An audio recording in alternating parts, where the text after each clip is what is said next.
Well played. Welcome to StarFinder, the Fragments of Eternity. It is February the 25th, and it's 2019, just to screw with your date formatting. And I am Ryan, the GM. Here are the players.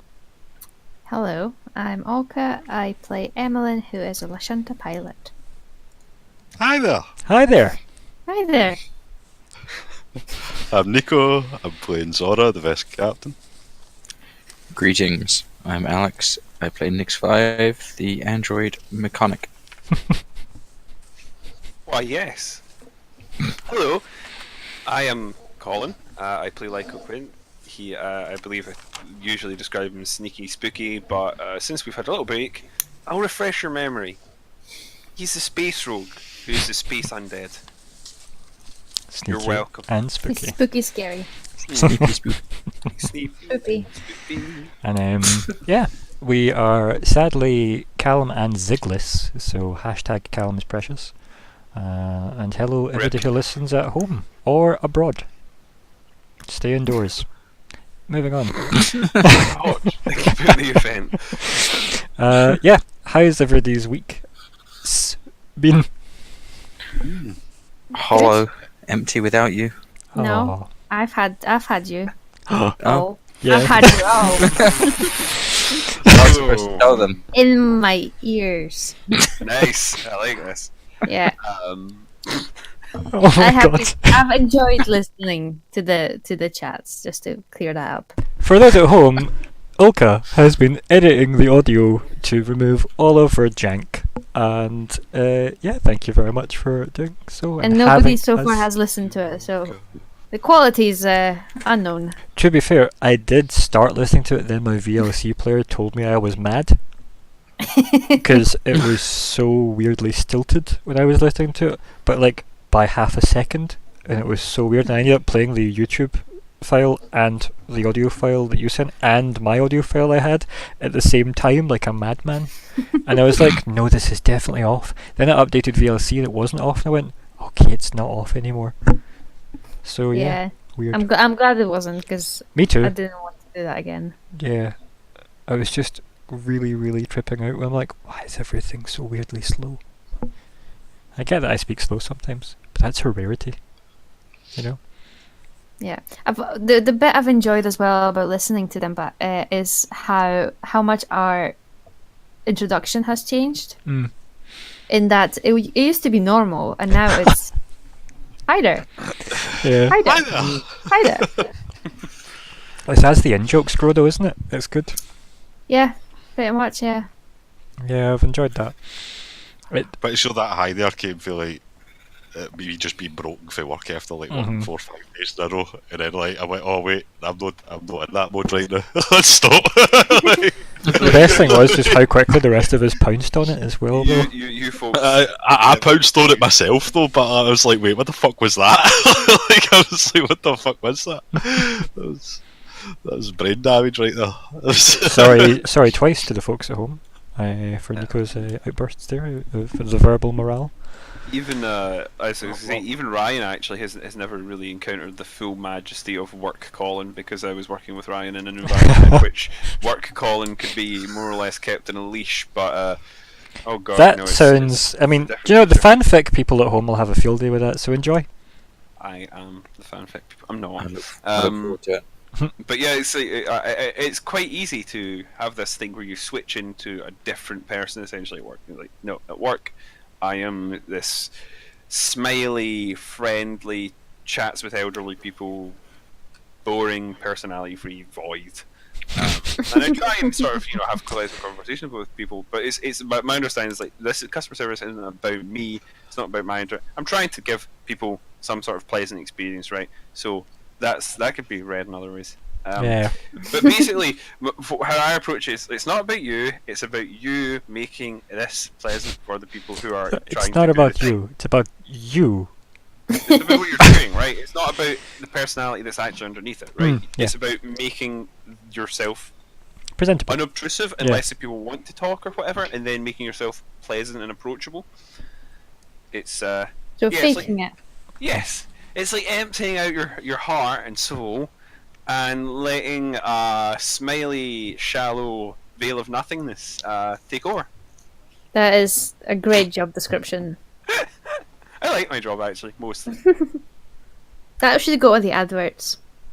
Would you like to be a hollow void of nothingness? How's your job been going? Actually, you haven't been at work, have you? I have. I had a week off. And Your that was pictures nice. looked awesome, by the way. Yeah, it was nice and snowy, and I hiked in the mountains. Can and we just that do the was RP trip there? great. Yes. Where We were can. you? Sorry, I was in Poland. I was in the Polish mountains. £45 for a whole week. That's Was it the amazing. first day? Nice. If That sounds anybody's interested. We'll see Yeah. how those prices hold up after March. Yep.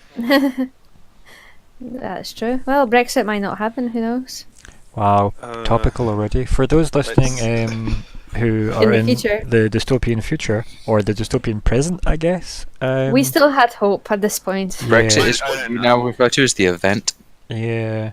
This will all be censored now. StarFinder Fragments of Eternity will be deleted from the archives because we referred to the event. We lived there. We will be hunted For the down. gap. We will be corrected by the auditors. And everything was fine. There is no war in Basingse. We have enough to eat. Everything is sunny always. Session 18. We had enough to eat. They have confirmed they've got a stockpile of body bags. It's just not the... Honestly, I think there should always be a stop. I mean, controversial view, right? We should always be prepared just in case more people die than usual, right? Yeah, Because agreed. out of body bags is a kind of shit situation to be in. What would you do? What would you use as an alternative? A fucking garbaged can. Garbaged can! I pronounced it as garbage. So it's a can that has been garbaged.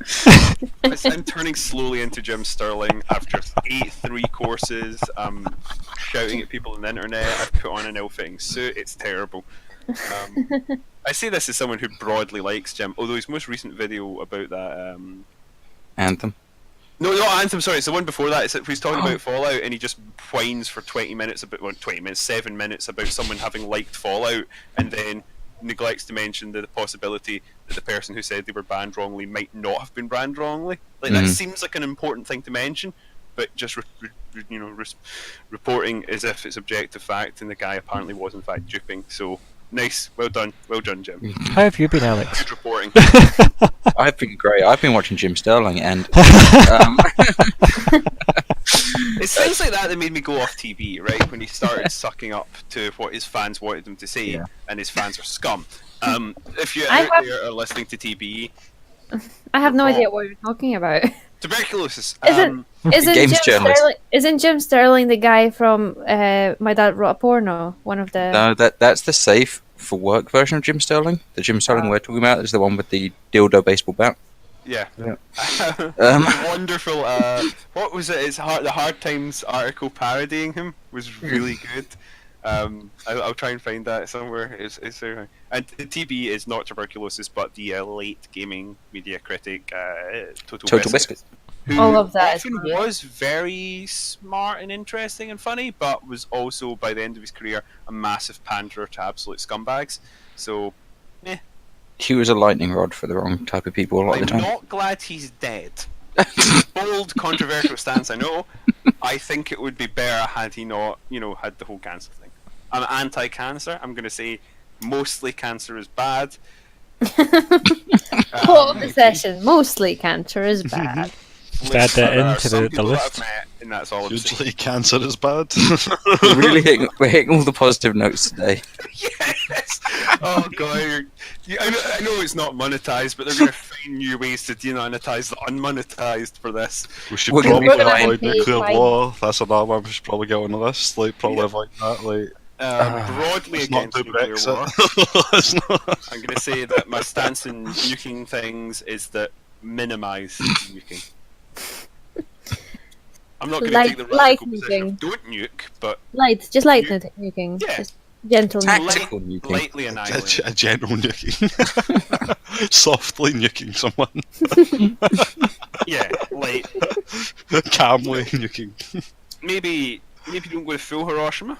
Oh my god. So I'm gonna just nip this in the bud. Colin, thank you for your time. So, Wow. moving swiftly on, the news at 10. YouTube channel is forming around me, even though I try to resist. I'm powerless. I don't So, think that's true. I think you're just you're incorrigible. There you go. Yes, I would agree with that. Colin, not rake on, rake off. So that's been my week. I'm glad. I'm glad, Alex. Wow. I used to run a StarFinder game. Now I just host controversial Colin. And the enabler, Alex. Yeah. Right, You so all know what I am. You met me or not met me, but spoken with me online. It's the same thing. Anyway. Oh, anyway, God. yes. Emily, got anything else they wish to add that isn't Colin? Life is good. Always Yeah, good. we started a new D&D game on Saturday. So I heard. Alex Ah, is yes. DMing, and it's very good. Awesome. And I get to be evil for once. Thanks. What are you playing? Spoilers. I am a shifter, Nice. an owl type Ah, shifter, cool. sorcerer. Nice. Good choice. Sorcerers are Shifter, great. shadow, Shadow Sorcerer! sorcerer. The Yeah, I think Shit. the Shadow Sorcerer's Strength of the Grave move is so goddamn good. Just putting it out there. See the ability to just go, now those death save, I'll just have an extra cheeky easy death save based on my Yeah, charisma. that's, the one that's what I thought it was, but I was trying to remember. Yeah, that is cool. so you're Especially, saying I shouldn't go easy on her. no, like, see if 1 damage is the thing that puts you into needing a death save, your skill check is a 6 you have to pass on your charisma. And I think that's Yeah. great. Obviously, Yeah. if you end up like with like 8 damage, you're probably dead anyway. But that's fine. It's a really nice feature, and it never gets bad, and I like that. Like, it's just always a great move. Much like there was a debate about Barbarian Goliath or Barbarian Half-Orcs, and Barbarian Half-Orc is always the better choice because the Goliath has the 1d12 minus damage thingy. But Yes. that doesn't scale as well as when you die, you don't die, as the Half-Orc one is, which is when you go to 0, you go to 1 instead. Yes. That always scales and is always great. Whether, especially if you then pair it with something like the Path of the Zealot Berserker, you're just not going down. Yeah. Or if you are, you coming back for free. Yeah, or just the Berserker, just all in on Berserker, and you just keep hitting. And when you go down, you just stand back up, and then you get an Yes. extra swing. Yeah. So we also do have a Goliath Berserker in the party, Nice. and he was a Pavu. monster. Pavu. Yes. Pavu smash. Pavu Was the smash. catchphrase. Yeah. Yeah. It That's was awesome. it was disgusting on the goblins. Didn't stand a Wow. chance. So speaking of, you okay there, Nico? I heard you. I heard you tense up. I whimpered, man. I whimpered a wee bit in my soul. Yeah. My spirit. For those of you Just that don't remember, shivered. the amazing heroics of Zora the Abyss Daora. I was attacked by fiends, hellish portal fiends that come from wormholes. The true heroes of the game. Yeah, we're the bad I'll guys. have my vengeance, man. I will have my vengeance. In this life or the next, but mostly this life, so I pass my death saves. Was it Zoramus Meridius? That's the death saves, please. Yeah. But anyway, yeah, so I'm glad everybody had a great time, whatever that was about. Thank you, everybody. Moving past the pre-game and on to the actual game. Who remembers what happened last Yay. time? Not me. I was running towards danger. Okay, so- so I'm in danger. I'm in danger. after being attacked by fiends, we ended up in the COs. MO? Yeah. CEO, Yeah, yeah. MOs. The CEO of the Aspis Consortium, yeah. MOs. We had a little bit of a meeting. She doesn't really care about Edgar. She went into Emmelyn's mind space. Things happened. Jobs were offered. Stuff was done. I think Colin had some interesting things happen to him. I think Colin had some interesting things. Not with Lyko though, but with Colin. I can let him do that explanation. I really enjoyed the captain's log there, to be honest. I mean, maybe we should. Captain's log. Yeah. Oh, okay. There's Captain's log. We should call it "How does Zora remember things?" Vaguely. I cannot honestly remember much of what happened before, like York's invasions happened. But York's invasions are happening. Right, do you remember what happened as to why, like, where everybody else was when you and Emmelyn went to speak to the wonderful receptionist in Aspis? Remember where everybody else went? I remember that Nick went for a short list and then he went to the library. Can't remember the name yet. Is that right? Lower Right? Spire Right? Citadel, sure. Yes. Yep. To get some info, and then Yes, Olka. Yep. fell into a pool and got snatched up by Mr. Edgar somehow. I think. Am I right here? Am I still on track? Brain sorcery. Yeah, Zig fell into the pool. Which I think I shoved my face in You did. last session, and we never found out what happened. It was a genius move, and I have nothing said against it. Yeah, it's been the literally it's been like the cliffhanger for you, Nick, hasn't it? Has been Yes. the fact that you stuck your face in. Sometimes Um, you So gotta I shove your guess, face into the danger goo. It seemed like the smartest thing to do. Also, apparently not, Emmelyn. Apparently not. Yeah, I was just having a look to see. Are we sure we were on 18? Yeah, it's according to the game tracker. 17 was in the dark. Ah, maybe I've just not 16 uploaded was it. sometimes the goblins win. Which both are excellent names. I am very good at that, let's be honest. Hmm. I mean, I didn't name both of them, but No, and I think I named in the dark. Yeah, I think you did. Yep. And it was excellent. It is now. I love it. I actually loved that name. It was really good. No, I've not put 17 up yet. Apparently. Luckily, You- our one fan, Nick. Hello. hello, fam. He Yeah, is you've been maybe upgraded. at this point. He is somewhere near 10 or 11, maybe 11, which is speak plainly, by the way. Get the fuck on with it. Um, There's so much more to watch. What are you doing? What are you doing? well, originally he told me he was saying that he wanted a couple of the episodes so that he never had to scratch the itch in between sessions, but now he's got like a season to watch. Yeah. And I we, assume he's busy with life. I mean, he has a Well, dad. He has like a Busy kid, with so yeah. life, having children, No, he's had a child. He's having children. just constantly, profusely, and just copiously. There you go. Copious children. all Sorry, over the Nick, place. but I'm That sure is you'll get a pretty kick out of good, this. You know, That it's one of those things. People just do it wantonly. They're everywhere. Fucking sprogs just popping out the woodwork. Please stop. I Yeah. had a bad. Moving on. Moving Too many swiftly on. children. Cool, You know, um, got fucking PTSD. Yeah, I'm shaking. I'm shaking. So we have people not being conscious, being Nicks, sticking his face in some goo.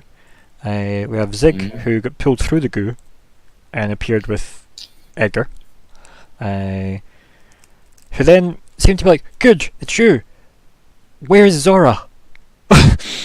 And then Zig being Who's the like, good one? "I'm here." It's like, okay, that'll do. It's better than Zora, quite frankly, at this moment in time. It's a Yeah, bit because I think robust. literally you've got like beat up, dishevelled Edgar clutching at poor little space rat confused Zig, being like, "Where is Zora?" Harsh cut to like Zora being shot to bits with laser fire and hatchets going into like your midriff from all these goblins in an elevator, and then cut back to Edgar looking desperate. Makes me so sad. Honestly, Makes me so sad. Poor Zeg, so underrated. He's a powerhouse. Absolutely. I agree. I think I told you this, guys, when we did the combat He could trials way probably back take at the these start. goblins. Like, But I do honestly, kind of like this though, because I'm a fake hero. I'm not, Wow. I'm a fake. The thing is, like, it depends on who has the advantage, right? What kind of position you're coming from, because ideally Lyko wouldn't fight any of you. If he had to, he would shoot you from a mile away. And I would set your ship to blow up. Yeah. Well, on it. It's not- It's not the worst tactic anyone's ever come up with. session 15 was that one? 13. Yeah, Yeah. sticking your face in the goo is probably worse. Yeah, I think it was 13. You're right. 13. That's 13. I'm on the thing just now. Self-destructive tendencies. So good. I think we're getting a little bit deraily again. Oh, we're just mostly reminiscing. No, he was a I'm gonna prime be minister. honest, I think I may be a factor in the derailment. Potentially, yeah. that never is apologise. actually kind of standard. Yep. Right. True. Okay. If that's the case, let's make a start on where the fuck we were.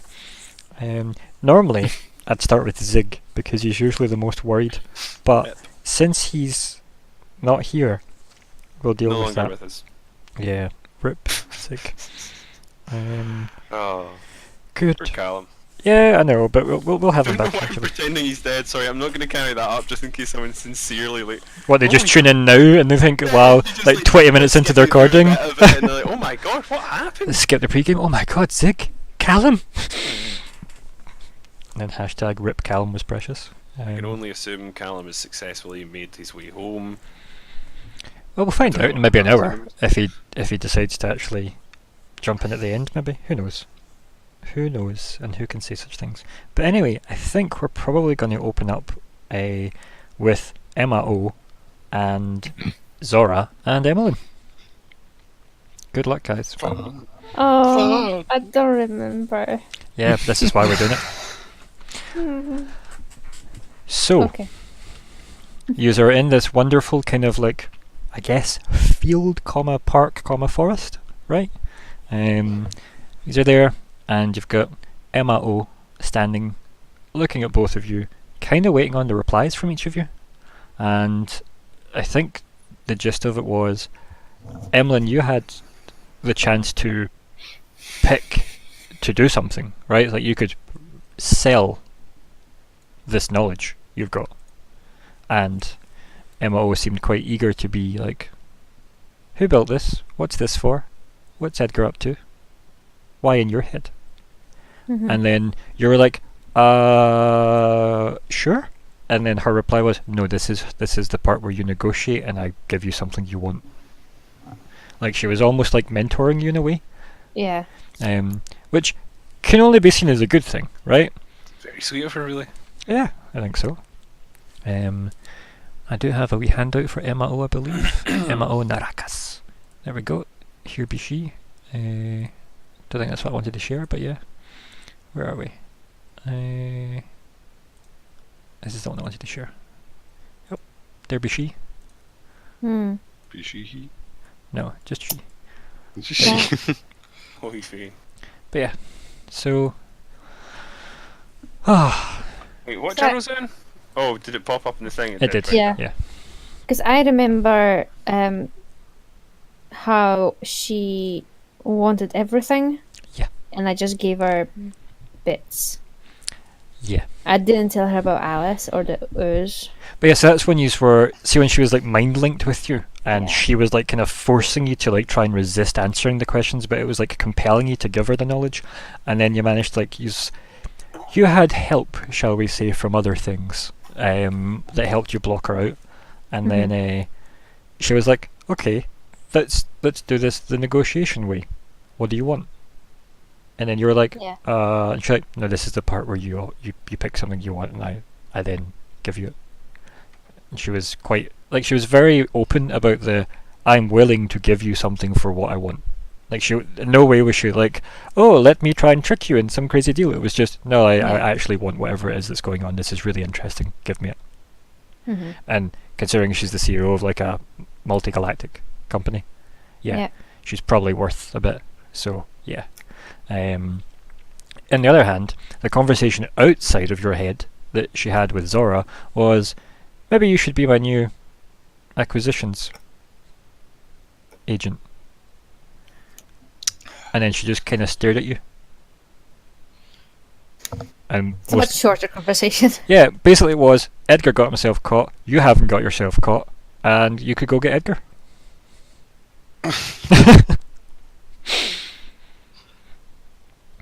Yeah. And potentially by getting Edgar, you could get his job. Yeah. Third highest in a multi-galactic corporation ain't bad. That's a big, Yep. jump. That's quite a not big bad jump. at all. That's like retirement levels of, you know. I've got that image of Fran from Black Books though, where it's like, I don't know what I do in my job. What do I do? And then just drawing on the whiteboard a circle with a dot in the middle. Are we or are we not a company? And leaving the meeting at that. Niche Channel 4 TV show reference there, but yeah, go for it. Right, so Yeah. I guess. So she's kind of standing in her office, which is essentially a forest, and Have you tried accepting the offer? I would kind of snigger. And I would say, quite frankly, I've got no interest in the position, but if you're willing to pay me to get Edgar, I'm willing to do that. I've got some unsettled business with a man. After I'm done with him, you can have him. she kind of like scowls a little at you, and she goes, "And what is so foul about the position I offer?" I mean, I would look around and I'd kind of like, have you seen your employee? And she, like as you look around, she looks around and she's like, "What do you speak of?" And she like waves like her hands kind of like casually out to either side, and you hear like as she like half like turns her body to like look around at the forest, you hear the clack of one of her like glass feet, like the black glass that they go into. I mean, whatever outside this is in your corporate building. And then she kind of like scrunches like up her nose like, "Do you not know where we are?" Kind of look around. Shrug. And she kind of just looks you up and down and kind of absent-mindedly says to herself mostly, "How did your people ever manage to navigate the stars?" She looks up and she just starts pointing. And she kind of waits for you to start looking. And she points out 3 really, really bright stars. And she's like, "Can you navigate? Can't you pinpoint where we are based on those 3? Sounds like a roll. Cara. You tell me what you want to roll. Go for it, yeah. I mean, I don't know if, what even is that. I have no Like, idea what the I never know what the skills are in survival. this system. So you tell me Yeah. what it is. Not always the clearest. Survival, maybe? Yeah. Let's find Let's it. go for it, right? Let's just go for survival, right? Unless you can find a navigation skill, Culture? survival. Physical science might cover astronomy. Yeah, physical science, or I'd say survival with a higher difficulty. I'll go with either or. Survival. I'll go with physical science, Yeah, right? physical sciences, go for it. Right, so type in something for me though. Oh, sorry. Oops, Wow. oops. He Wow. didn't type. Thankfully, that isn't canon. Let's also, for those at home listening in the podcast version, we're going to be podcast friendly now and say that he accidentally eagerly rolled a 2 without typing. Cool. Must type first. I like this is for Zora just discovering astronomy. I'm not He going never too looked well up. here. This isn't oh, that's a bit better, actually. 17. Cool. You have no idea where you are. Didn't think so. No. Like, you know that you're probably still in, like, the Pact worlds somewhere, but that's it. Like, nah, you ain't got nothing. I would just look up and I'd look at her and I'd say, "Don't patronise me, woman. Where are we?" No. And then, like, you just hear the, like blade on glass sound as it scrapes as she turns her body round to be, like, facing straight onto you. And she goes, "You designate me by gender?" And just stares. And this is the stare that you feel like maybe has set you back on fire. Like, it's that uncomfortable. Like, did you reply or not? Because I don't think she really appreciated being called a woman. Are you not? Would it make you accept my offer more if I was? Not really. Then why would it matter? Or are you just that? And she kind of looks down at your groin and looks back at you. Primitive. Primal.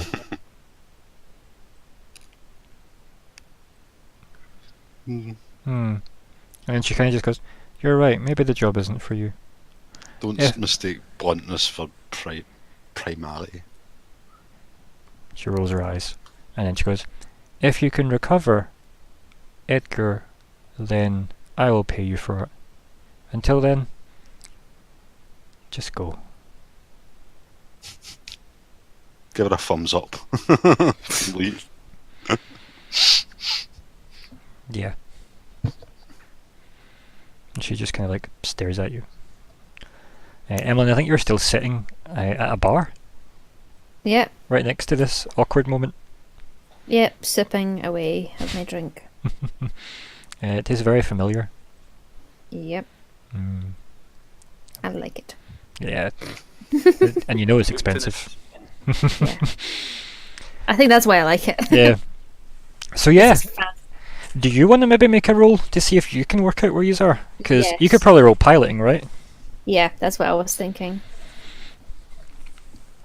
Again, it is a tough check, but I have faith.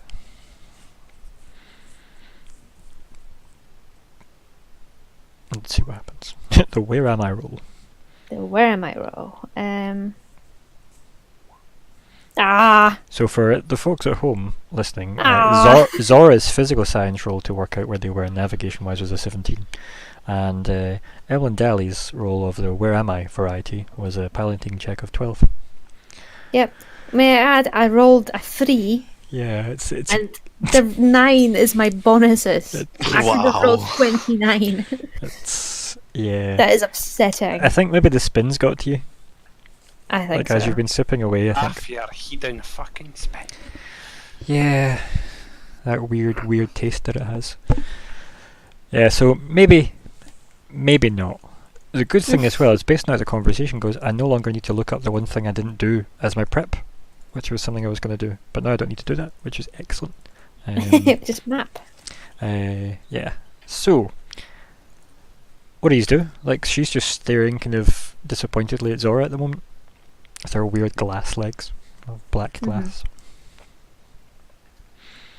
Like, do you attempt to stand up, look up, and then realise you have no idea where you are? Yeah, can I see the stars from where I'm sitting? Yeah, like, you, Look literally, around. it's just Yeah. like, you're in a Yeah, forest. it's just everywhere. Yeah. Yeah.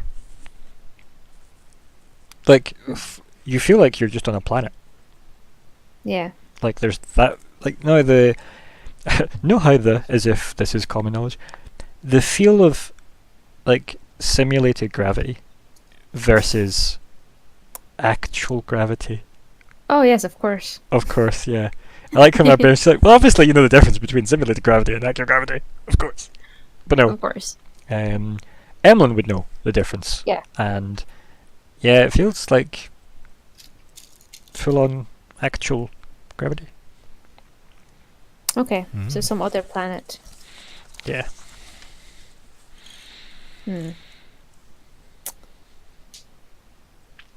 Yeah, so she was asking me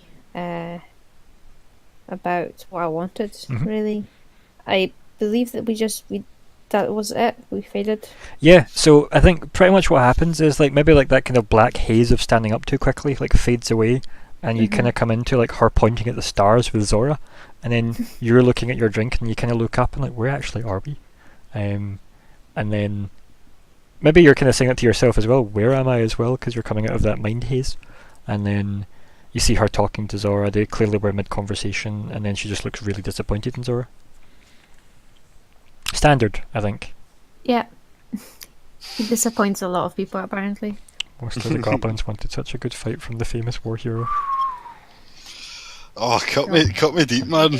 Cut me deep. I mean, I almost gave you a promotion to third highest on like one of the galaxy's most predominant companies, and you went, I "Nah." don't want nothing. I don't want nothing. I don't want Grass. I don't want nothing. I don't want respect. I don't. I don't know why you've got that voice, but yeah, that's Zora now. Anyway, carry on. I think, so, having just been asked, like, what do you want? Emmelyn would give two answers. Okay. One would be directed just at her in the head. Oh, you're going to telepathically speak to her? I am going to attempt to. Yeah. What do you say? And then one out loud. So, at the same time. Oh. Yeah, I know. Exciting. So, in the head, she's going to say, I want my family back. And out loud she's gonna say, I want a lot of money. Okay. Zora. With me? Yes. Or rather, she'd say, we want a lot of money, I think. Considering she knows Zora's hearing this as well. Here is my question to Zora. Would Zora think Emmelyn would lie about that in the mood and mindset Zora's in now? Did you answer To the question? No. like what I mean? Well, yeah, because you heard like she's basically said, and we want a lot of money. Yes. But anytime someone actively lies, you're allowed to roll sense motive if there's enough like justification. So I'm wondering if Zora would in this moment care or not, because this is your moment to decide if you want to roll sense motive or not. But I want It's a whether reason or why. not At this point, I would have realised at this point that Emmelyn was having a wee mind space moment now because she was. I think you actually said the words last time. Clearly, they're having a mind moment. Right. Okay. Right. I'm sure that happened last session. And there was a lot of I'll mind do a talking. wee sense move. I'll not get it, but I'll do a wee sense move. This is when he crits it, right? This is when he crits it, folks. Is this against my deception? Uh, Or bluff?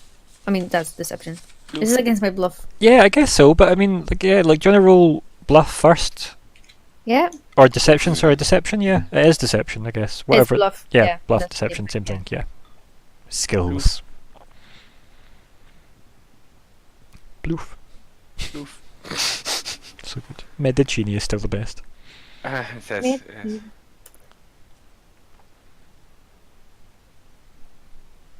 Is it too crass to call another doctor Medicini? I think it is. Maybe. Oh, fucking hell. Yeah. I mean, I can't. That's a bluff check I at can't beat 24. Yep. I can't beat that. So, I mean, like, I'd give it a roll anyway. I want to know how close you How? get. Yeah. So Let's do it. so just, I don't know, scope out or something, whatever you want to type, and then.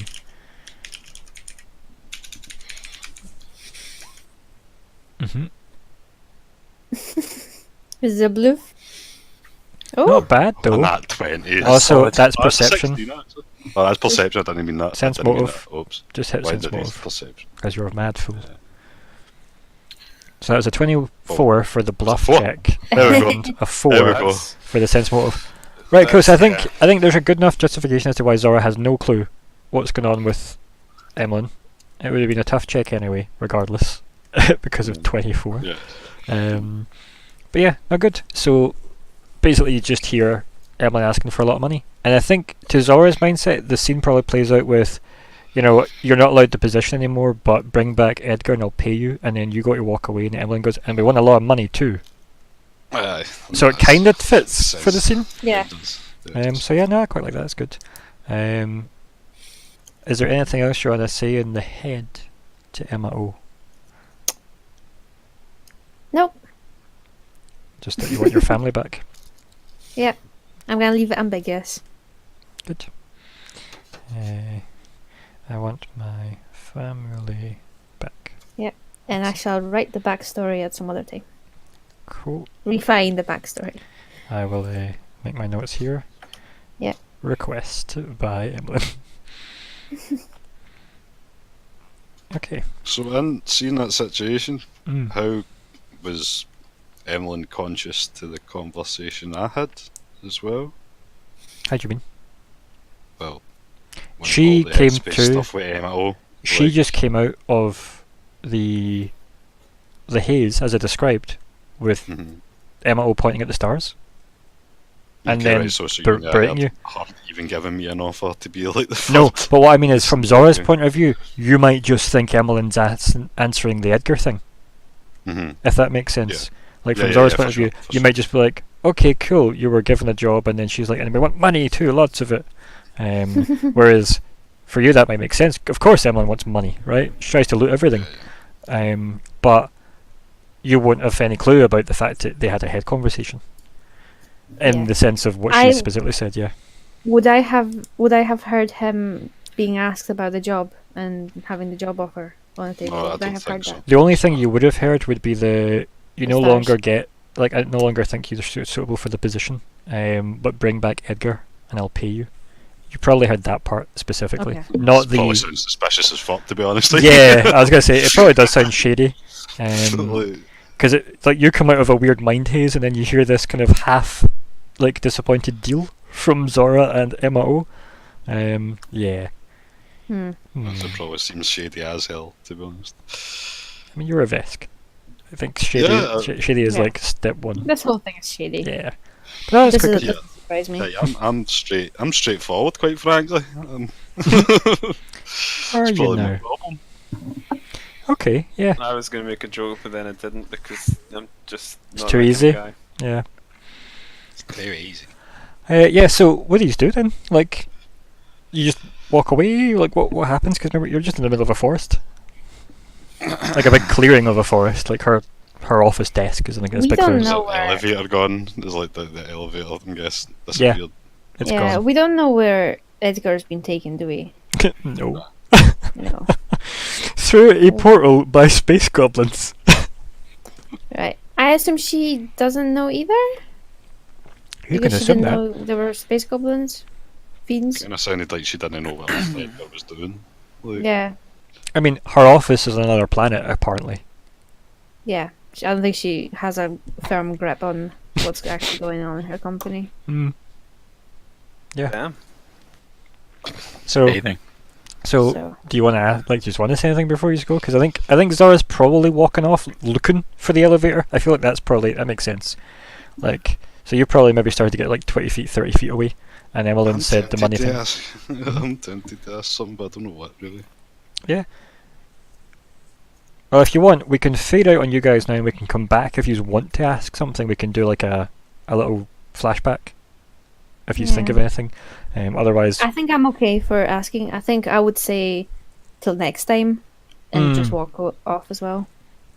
she gives like a kind of warm smile and kind of nods, like very kind of like, daintily with her head, as she watches you like walk off. And then, like, as you kind of catch up with Zora, you start to walk away, and then like, what do you do? Because I'm going to ask. I'm going to ask. I'm going to say. I'm going to have to ask. Is like, so do you perhaps know anything about Edgar's dealings with the Dark Elves? And then, like, I think you turn around and you've got your smug Vesk look on your face, and you said to her, and then like, she does that thing where like her eyes like do not change in the slightest, and she just kind of tilts her head and like her smile creeps up like the right hand side of herself. She goes, "And what do you know of the Dark Elves?" Not much personally. Just that he's had some dealings with the Queen, a Queen of some sorts. Aren't you full of wonder? She's still like creepily smiling with this like half smirk up her face. Likewise. She does that kind of dainty nod again, and kind of like blinks like once when she does so, and then she goes, "You reject my offer, yet you ask more of me?" This could be related to the other job that he gave me. And she just blinks slowly, as if waiting for the payoff to this particular conversation. Well, I mean, if you don't have a firm grasp on your employees, that's fine. I can see that there's no information to be had here. Information is not free. Zora, the abyss, Daora. It's true. Then what would you have? And she like the smile completes across the full of her face, and her head straightens up, and she goes to like open her mouth to speak, and we cut across to somebody else, because that's a way better scene to end on, as you're saying, Yes. what would you have, and her moving away. Good. Right, so we'll fade away from you guys, and we'll come back to that scene. This is where Zora ends up sailing you all up the river. There we go. Sailing you all up the river by sailing you. Right. Lyko. It's Mr. Quint to you. No, it's sorry, my no, voice it's is- not. It's Lyko Quint, the damned. Wow. Yes, or damned. Yes, because if it was Yeah. it would be damned. Mhm. Something which is damned. Adverb. Adverb. Adverbed. He damned it. It is damned. Yes. What do you remember about where you were last? Running towards danger. Eox had arrived on force, as it happens. Yes. And that was broadly considered to be a bad thing. Yeah, like the entire like Absalom station alarms were blaring. Adorable Shakos was like, okay, deputized you. You got a cool holo badge for the stewards. She ran to the edge of the park you were at. She hit the floor panel that popped up and pulled out two rifles. Passed you one. I'm glad we did all the stats for that before now. And then basically bolted off to one of the hangar bays. We open with you'd got to the hangar bay. There was the steward commander, Who we didn't get around to come up with an identity. No, for, did we? I've sorted. I sorted all that out. Okay. It is a Kasatha, or Okay. Kasathas, which are the four-armed race Yeah. in this that always cover their mouths. This is for everyone. Forewarned. Forewarned and forearmed. Yes, indeed. Also, screw you. It's terrible. Just terrible. But also, yeah, 15 points. They're non-redeemable, but that's fine. Just like me. That seems overly harsh, but kind of weirdly accurate. And yeah, here we are. Anyway, so we get to the hangar, and you got there with Shakos. Shakos like greeted her commander, which is this tall Kasathan, or however you pronounce all of their entire race, and it's someone you actually recognise. It's somebody that was in command of like perhaps the division you were part of when you were part of Absalom.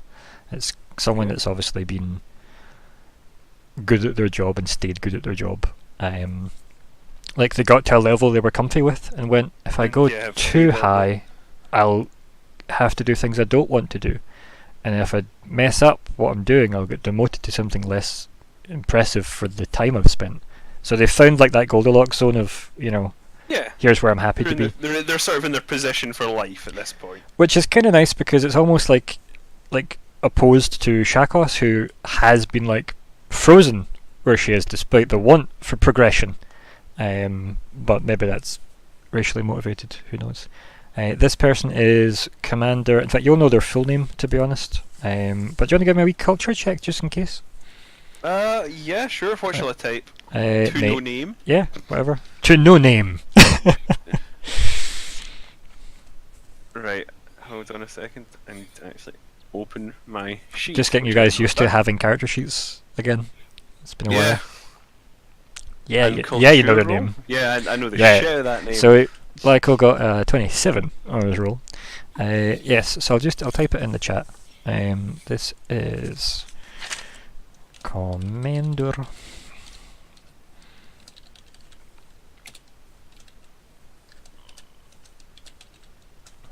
Commander Dordan Babak.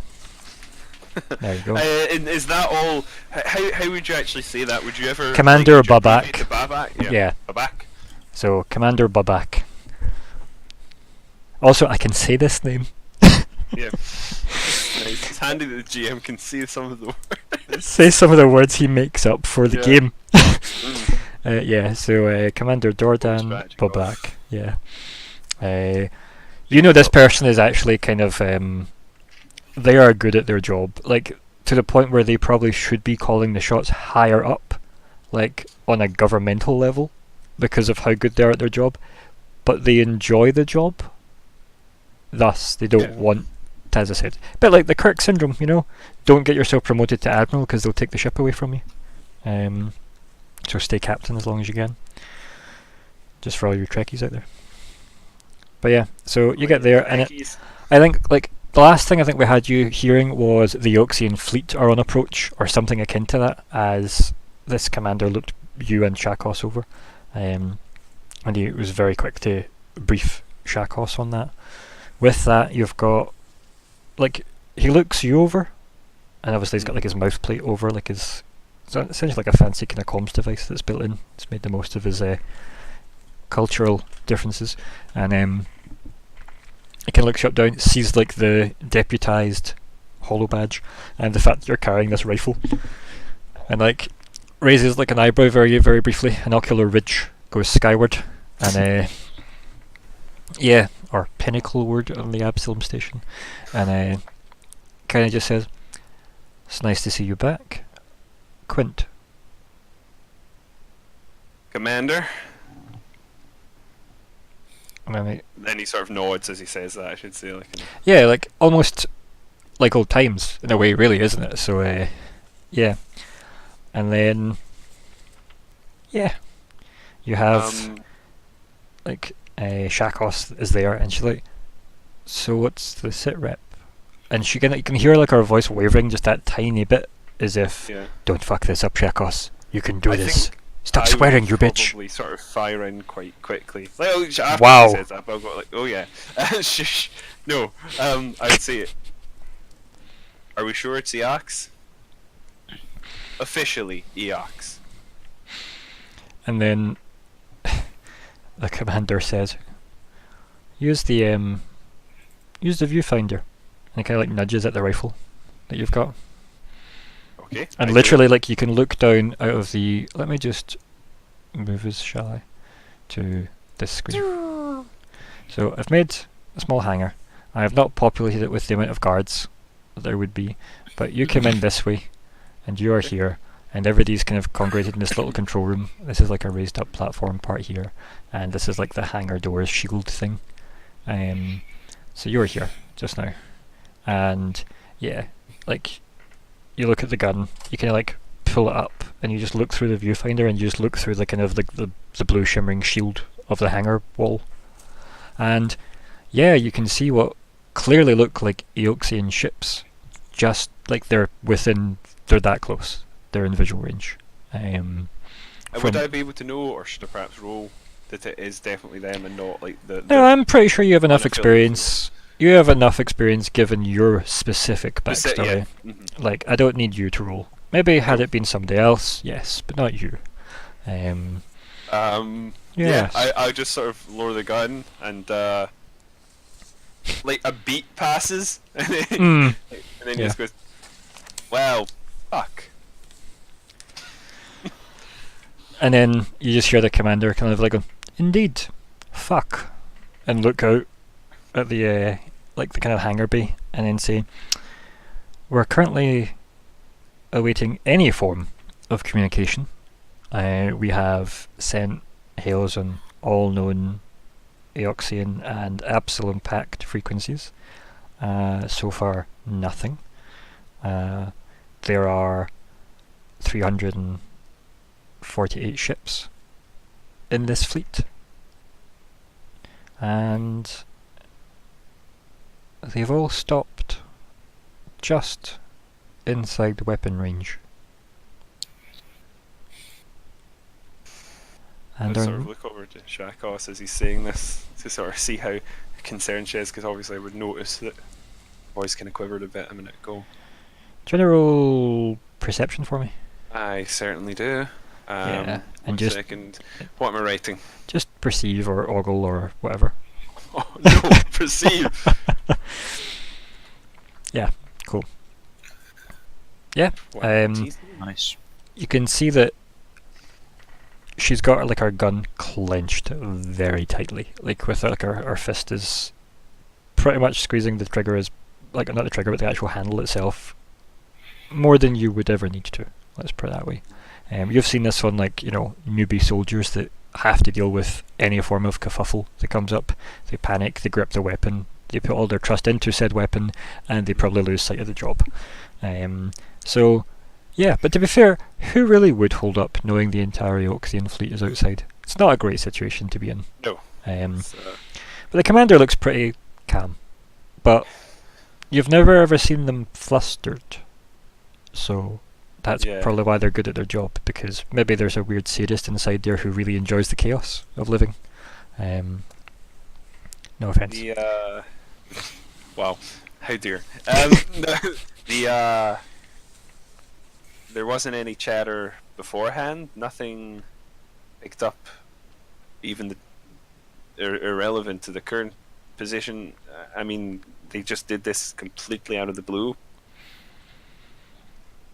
He kind of like looks you up and down and goes, "You have had experience with Eoxians more than most." And he kind of just looks at you, and that hangs in the air for a second longer than would be polite. And says, "They're not strictly ones for formalities, and they've." And he kind of stops and looks out back at the kind of like that big kind of like thrumming hangar force field wall thing. And maybe get the shot where it's like right next to the wall, looking out on it, and you hear the electronic hum from it. And it clicks back to him, and he looks back at you, and like he's kind of standing there with like his lower two arms clasped behind his back, and his upper two hands like working comm panels, getting reports that are coming in. And he says, "The Eoxians are very reclusive. They govern themselves for the most part. They tend not to be part of the pact delegations. They have a proxy for them. And the proxy had no idea. As soon as they came on our radar, they were pulled out of their ambassadorial suite. And let's say they were questioned." And he looks at you like kind of disappointedly, as if he didn't like what may have happened to get the answers. Maybe give a slightly knowing look to that. Yeah. You know, it's not strictly official steward tactics, right? Basically beating answers out of a person and then maybe it's being... probably something Lyko would have frowned on back in the day, Yeah. but has maybe warmed to a little over time. And like you could probably tell as well, like this guy, like Commander Babak, definitely does not condone such crap like that. Like that's not his way of doing it. He'd rather do something well. But this could have been the death of everybody in the station, so who would he really have had to report to at that point, right? So anyway, all the ships have stopped. So he brings up like the kind of like hollow grid of the station radar, and it gives you like Absalom Station, and it gives you like the weapons ranges of the station. And it says all of our main weaponry can reach them, and the entire fleet came to a complete stop as soon as the last of their ships came into weapons range of all of the guns. It's not strictly tactical. However, maybe that in itself is a message. And he kind of like raises an eyebrow at you and then kind of like gestures to the console. Yeah. I'll look over to the console. And it's just like the tactical layout of like these 348 ships that are just waiting now. Yeah, I'd look over it enough to just confirm what he's been saying to me, but I would so this is either a demonstration of force or a provocation. And like he kind of turned around, he's got like one of his hands, like he's one of his top hands on his chin scratching away, his other one still holding like a data pad against like his chest, and his other two are kind of on his hip. His lower two are standing on like hands on their hips, and he's like, it's also really weird when you describe posture for somebody with 4 arms, but like he's then just kind of in deep thought, like, no, it's something else. I don't know what else. They have enough ships to make a dent, let's put it that way. They haven't. Yeah, but they do have more ships. This is their fleet, but I don't think this is the time or place to maintain the polite fiction, so let's just acknowledge they have more ships.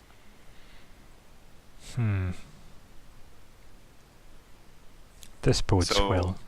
And this while entire they're like time, flexing like the muscles Shakos is here- like being like, she hasn't moved since like this has kind of been like the holo projections appeared, and she's kind of just staring at it, and like the camera maybe shows like the holo projection reflected in her eyes as she stares at it. Gun kind of held absent-mindedly in front of her.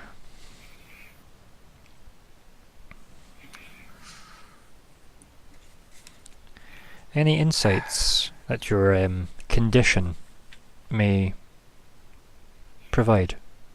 You can see he's trying to be delicate. Lyko wouldn't actually take offence. Beyond what my passing familiarity with them has provided, I suppose undeath,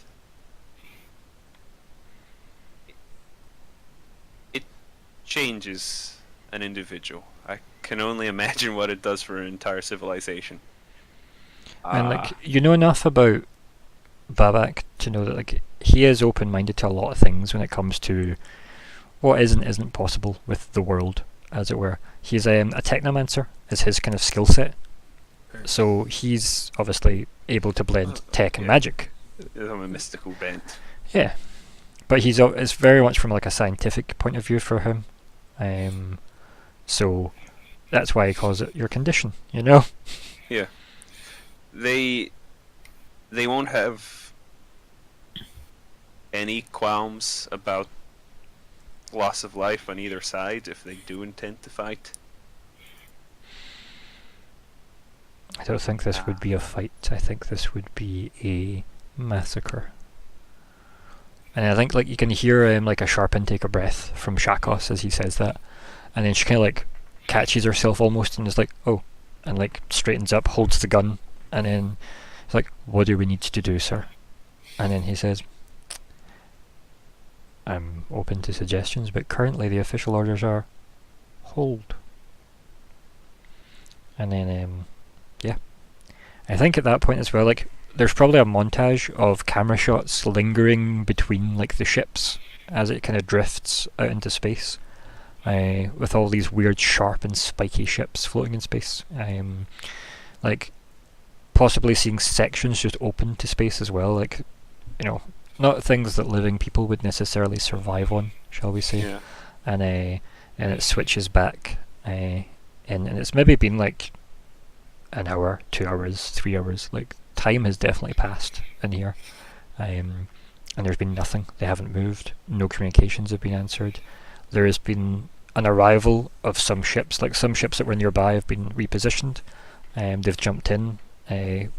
Proper like packed world enforcer ships have appeared. Let's just say word has went out to literally anyone, including like the Hell Knights, that this could be a massive problem very quickly, since Absalom Station is like the focal point of the galaxy. So it's a big deal if something went wrong with it. It'd be a big play for the Oxians to do something about that. So yeah, this like 3-4 hours now like has passed, and it's just been awkward. Like, what do you do in that time? Like, is there anything Lyko specifically does? Because you're kind of on duty now. Yeah, I mean, if I'm told possession, I would just do it. Mm-hmm. Lyko has no qualms about standing around for a long time if he has to. I don't know that there's anything productive I could do, so yeah, I'll wait on orders. Yeah, no good.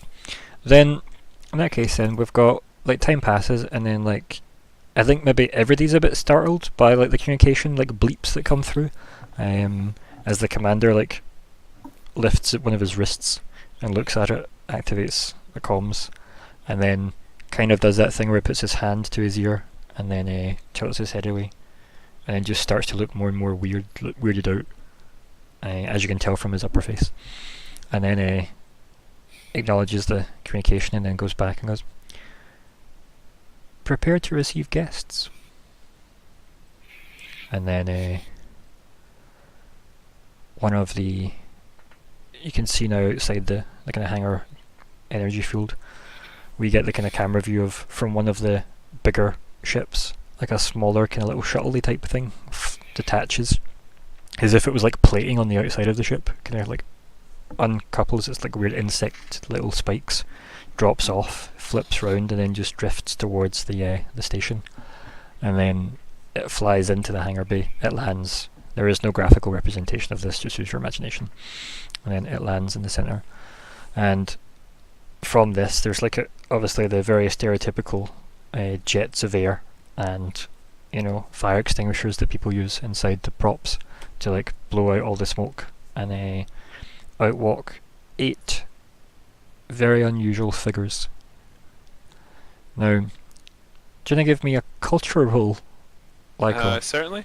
What am I describing this as? Just say... Eoxians? Yeah, that'll do.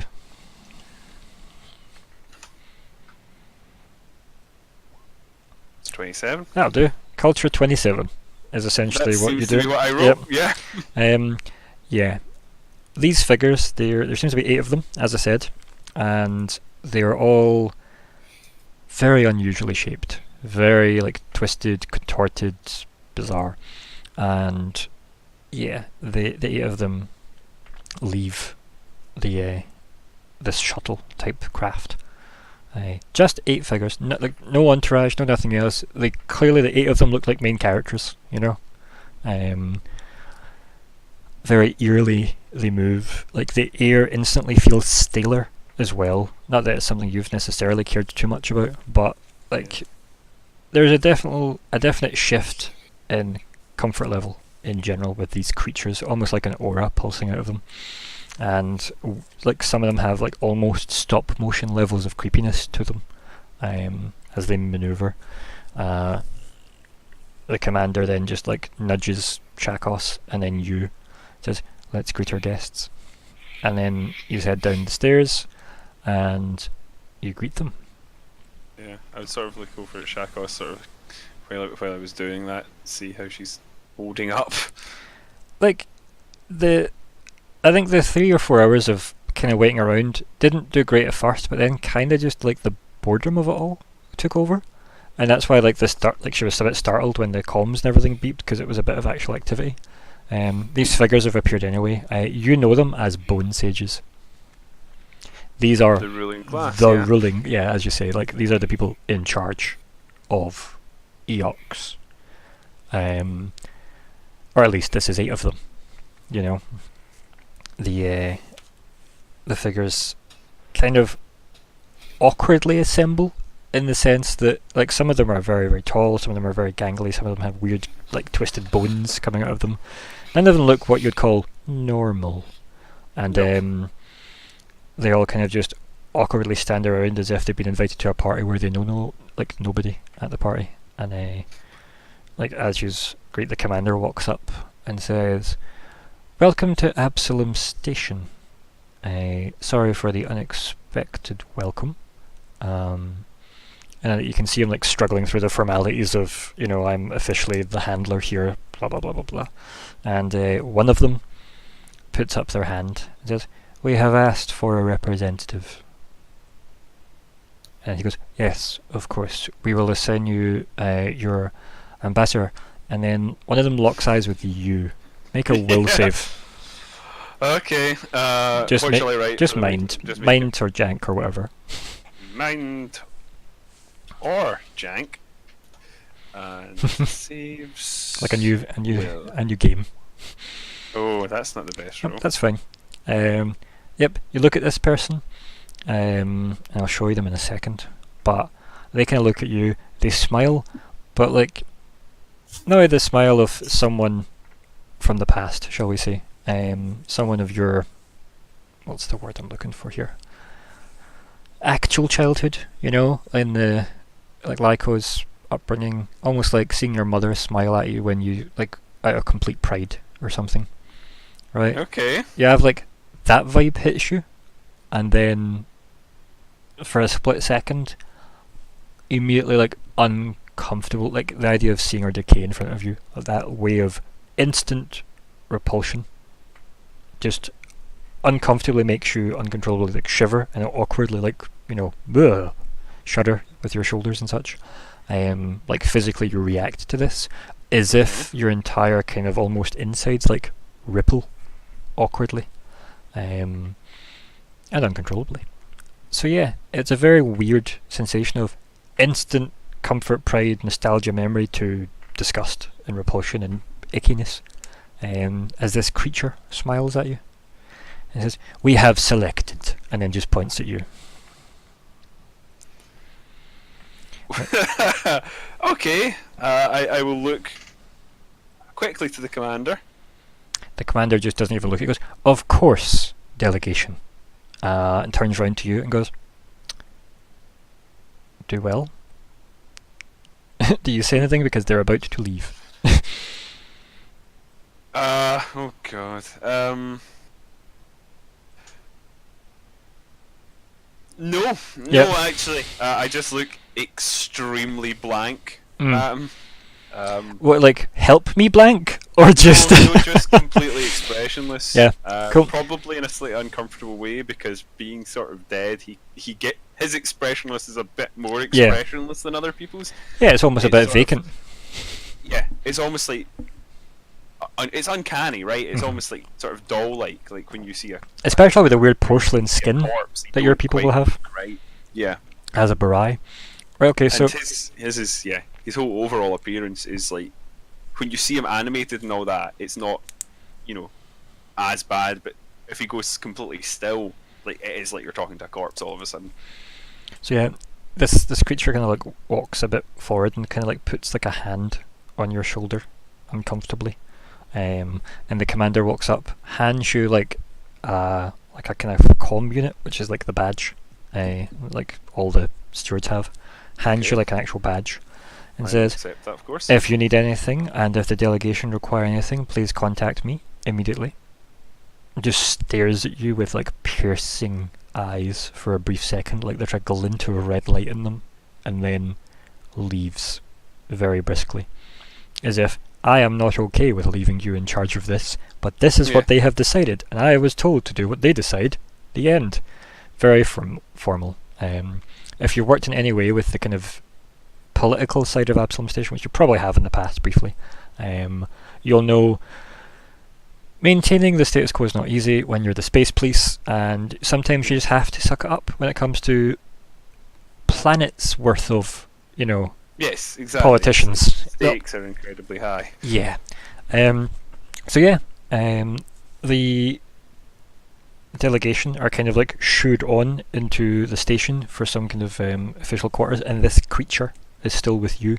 Everybody else is slowly shuffling out as the commander takes everybody to like their official holding location, and you are met with this thing. Let me just find where I actually put it. Where, in fact, did I put this? It says when I've lost it forever. That's because I'm changing the wrong thing. Yeah, so it's there, it's still creepily smiling at you, and it says, I am Sindael. Still got his hand on your shoulder. Okay. And then you see this thing. Okay, yeah, that's... This person hanging from this weird, like, chicken leg walker thing. Yep. Yeah, that's quite uncomfortable. Just for everyone at home, thank you to this wonderful artist here for your... dangling down more than anything. Yeah, it's this whole thing's crouched over you, really creepily. And yeah, that's... Sindael, did you say? Sindael, yep. So is that what you're replying to, or are you asking me, the GM? No, I was asking you. I would reply, my gun would probably have still been in my hands at this point, lowered, of course. Mm-hmm. I'll sort of let it... Is there like a strap I can sort of let it hang from? Yeah, I'll sort of just shoulder mount it like that, hold out a hand. On the shoulder, he doesn't have the hand on, I assume. Yeah. Sort of raise up my hand as if to, encourage a handshake and say, Lyko Quint. It looks at your hand and then at you. It goes, yes. No, you can call me Cindy. And it smiles again. Very, very like ear to ear creepy smile. Yeah, certainly. Cindy.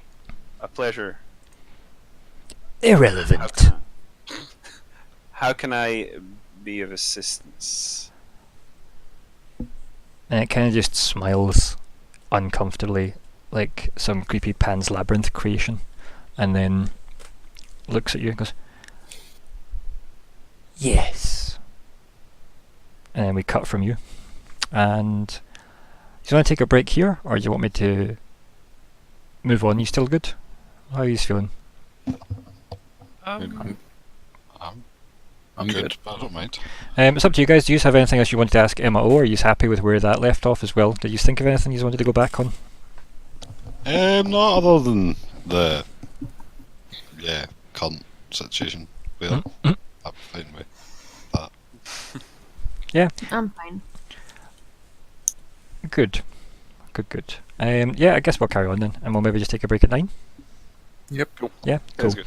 Sounds good. So yeah, you just have the, how can I help vibe from Lyko, and this thing just creepily smiles and just says, yes. And then we fade out on Lyko. Nix. Yes. It's been a long time. How are you, friend? Yeah, I'm okay. Yeah, I'm just sitting here in my goo. Cool. Just- So Zora and Emmelyn, I hope we're enjoying being back with you guys. I'm kidding. No, sorry, Nix. It's okay. The jokes do go old. I I know. could live with it. Well, we'll see. Yeah. So, you're walking down like the ramp of a ship, right? So Yep. you hear the clank, clank, clank, the thrum of the engines powering down. You've got like the kind of like hot sun above your head as you kind of shield your eyes. The glare of the almost desert-like landscape across from this big landing platform that your ship is kind of docked on, and down at the bottom of the the big kind of like ramp from your ship, there's this kind of weird big slug snail person waiting to kind of greet you, kind of waving a kind of almost creepily gooey hand up in the air as if trying to get your attention, as if you obviously don't know who you're here to see. It's an Asharu, which is like a big snail person. Yep. You've all seen this dude before, of course. Yes. So yeah, it's a big snail person, and yeah, you go down, and you hear in like a kind of like weird watery voice, "Nix, you are finally here. Did you have a Keeping- safe trip?" And I then, suppose I must have done. and then, like as you say, I suppose I must have. Is the package secure? Like it cuts you off, as if that was the formality of saying, "Oh yeah, you must have had a great trip. Yeah, it was cool, but is the package secure?" Which package? He's very concerned. "Oh no, boy, no. Is it like? Please tell me it's secure." And he kind of like shuffles up the ramp as quick as a snail man can, and there's a bit of like kind of debris blowing around, and then like a hand appears on his shoulder, a very delicate but fairly largish hand for a human, appears, and all of a sudden you can feel where the heat's coming from, and you look at this kind of very kind of like beautiful figure, and it's like a woman about 7 feet tall, and kind of dressed in like oranges and kind of gold. And she's standing there, and when you look at her, it's kind of like almost hard to stare at her a little, with the heat coming off of her. And she says, "It's okay. He has the package." And like, you do. You've delivered it. That was your job, to deliver this package here. And that's something that maybe after the confusion's kind of starting to fade away, you realise, of course I brought the package here, because that was my job. So yeah. And then the Asharo kind of like almost collects himself a little. He goes, come. And then it kind of like shuffles you down the ramp. And then he goes, "This, have you met?" And then kind of almost stumbles over his words and like gestures towards like the 7-foot golden lady. And he's kind of like nodding as if he's asked the full question. Like, "Yes, have you met?" And gestures to her. Like, you've never met this woman before. I don't believe I have. She like smiles really softly, and again, very calming presence she has, despite there being like almost a bit of a, don't want to use the term sandstorm because I know how Darude always finds their way in to the conversation then, but moving swiftly on, there's a bit of a sandstorm in the background, and all the heat seems to be coming from her more so than the desert you seem to be in.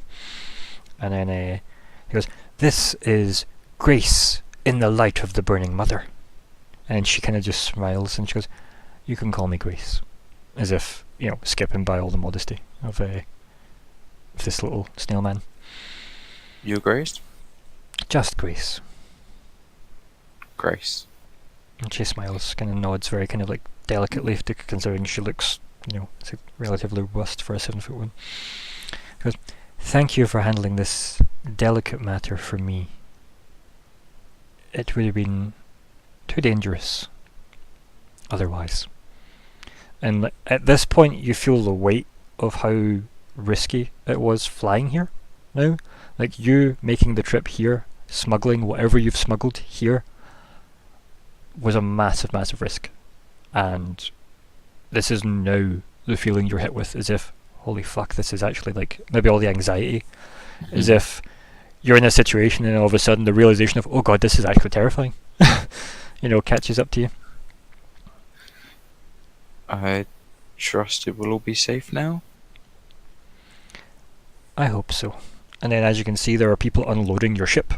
You can see, and again, you look at it, you don't recognize it, but yet it's completely familiar to you. Like, it's definitely your ship. It's not the 11th hour, but it's definitely your ship. Also, I'm sure Emmelyn's loving this, because normally it's her, she gets all this bullshit. So you're welcome, Olka. Yeah, like, Grace puts a hand on you, but round you, as if to kind of embrace you slightly, and she goes, "My progeny could be a threat to us all. Unfortunately, this is a wound I will carry with me. This is my shame." And you almost feel bad for the way she sounds through her the tone. It's almost like she seems to emit this emotion kind of in waves. Almost like the warm welcome was literally a warm welcome because of her. And then she just kind of turns and goes, "No mother should abandon their child, far less condemn them. I am doing both." And she kind of just looks off a bit into the kind of random sandstorm blaring away in the outskirts of this landing structure. As it doesn't look like there's much else here. This looks like a fairly, if you look around, there's pretty much a fairly large landing structure, almost like a big oil rig in a way, but in a desert. Can I get an idea of which planet I'm on? Hey, you can definitely roll, yeah. Do you want to roll a piloting or culture? It's probably going to be culture. Here we go, this is where all the navigating checks happen in this session, guys. Yep, so this will be... Where am I? Two.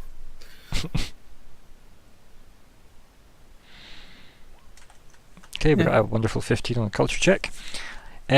Yeah, there are a handful of desert planets, and deserts on a handful of other planets, and sadly, it's not somewhere that you could specifically tell, even though you navigated here on your ship. But it's almost as if you were told to program the ship to come here. But you were just there to caretake the entire journey, and if something goes wrong, you need someone on board to make the journey.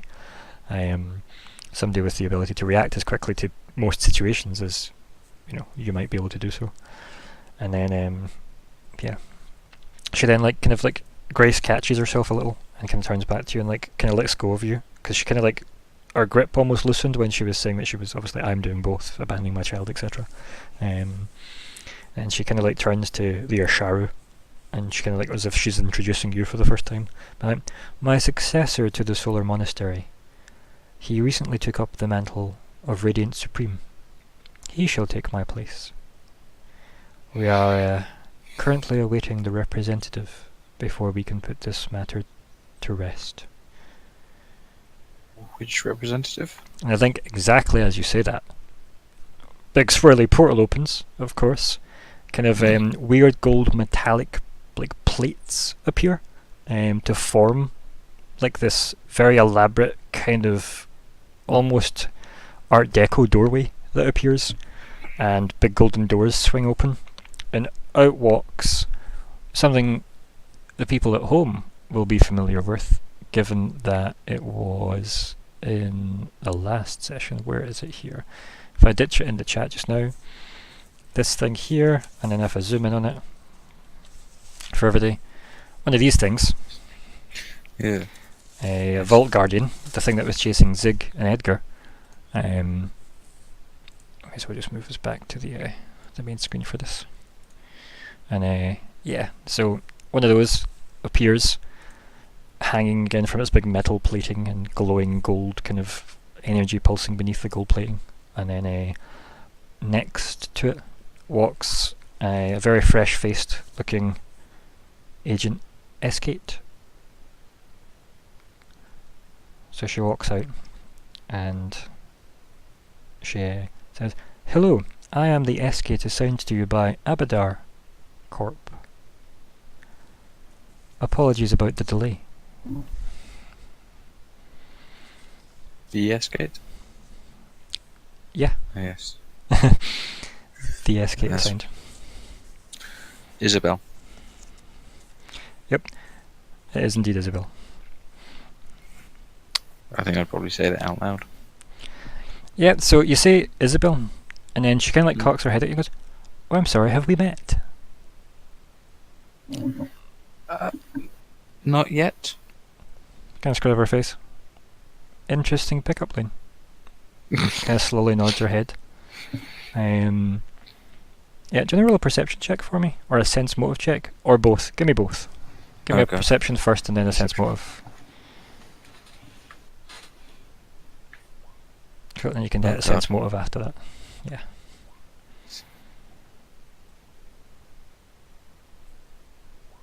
Okay, perfect. Excellent. Yep, you have no idea why she's not remembering who you are. Like, no idea at all. Like, you look at her and go like, nope, what's her deal? Like, we have met. She stabbed me. You know, it's a thing. Like, doesn't look any different either. Like, just same escape. What's the deal? Big vault guardian next to her. Big doorway opening behind her. Yep, bizarre. And she goes, "Allow me to show you to your designated vault." And then like the doorway kind of like clunks open. And then again, you all kind of wander through.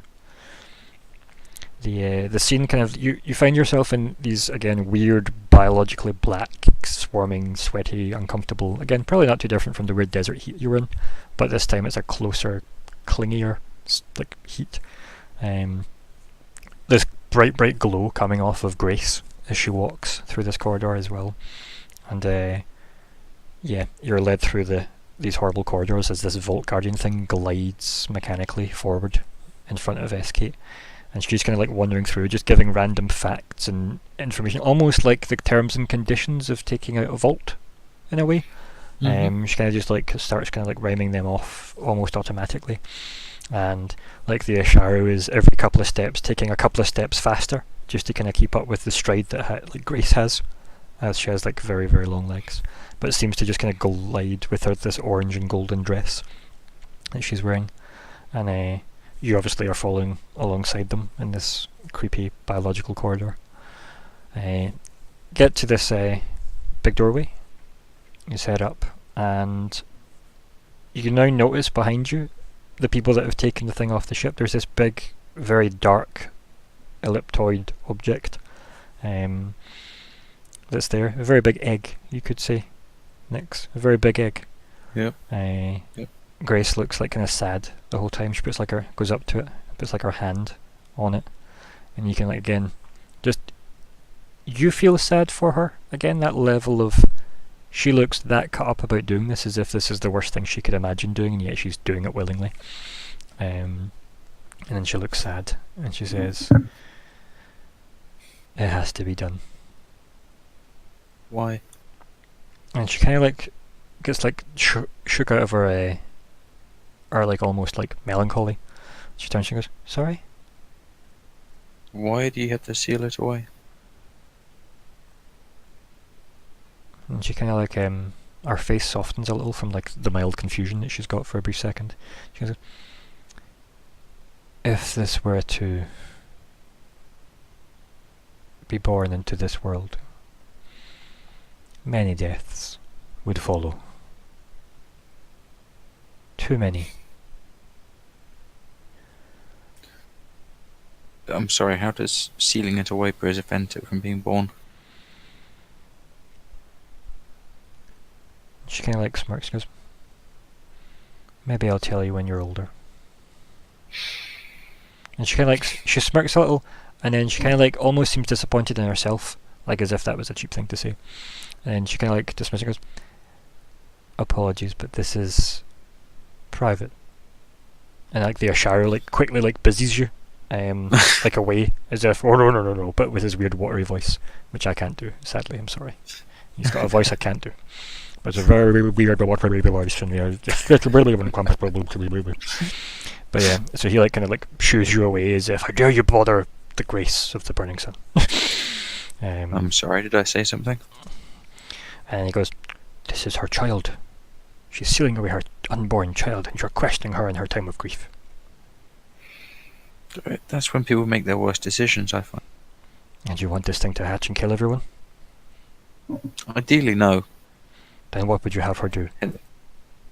That's why I would prefer to make sure the sealing away will actually work. And yet you delay the process by asking uneducated questions. I find that's how we become educated. No. It just kind of like hits you. Like, ask questions when it is appropriate. I'm sorry, I've never been great at figuring out what's appropriate. That's okay, you have plenty of time to learn. And he kind of like smirks at you again, like in a weird kind of snail mouth way, I guess. You know what I mean exactly by that. And yes. yeah, kind of smirks at you in a weird snail way, as if you've been given the response you gave him, like, I want to learn, so I'm asking questions. Because don't ask questions, learn when to ask questions, is what he's basically saying back to you. But at this point you can see that like the helpers, as they were, the kind of almost formless figures shimmying the like, it's basically like, you know, unessential NPC monk people helping shimmy this thing into the vault space, and the door gets sealed, and you can see that she puts like her hands on it, and all this kind of like glowing on it, like orange energy, it like pulls around as if it's locking and sealing and binding the doorway, and it all focuses on this little kind of tiny, almost little kind of lockety kind of, what's the size of it? Maybe like, you know, the lid of a Pringles tube, you know, but the size of the lid of a Pringles tube, but it looks like a little sun medallion. Mm-hmm. Kind of focuses all on that, and then it kind of like glows once really brightly, and then she takes it off the doorway, and then the doorway just kind of like dims back to being this weird biological mass, as if there was never a door there in the first place. And she takes the locket, and then just slowly like puts it over the neck of the Radiant Supreme. It says, "Keep this safe, please. I fear if I were to be left with it, I would be weak." And she kind of like smiles and gestures to both of you. And yeah, we fade from you guys there. Now, Nix, Yes. you are uncomfortably pulled out of a really horrible white liquid, as if you've inhaled into your lungs a little of liquid. If I were to breathe. Yeah, this is really uncomfortable given that very fact.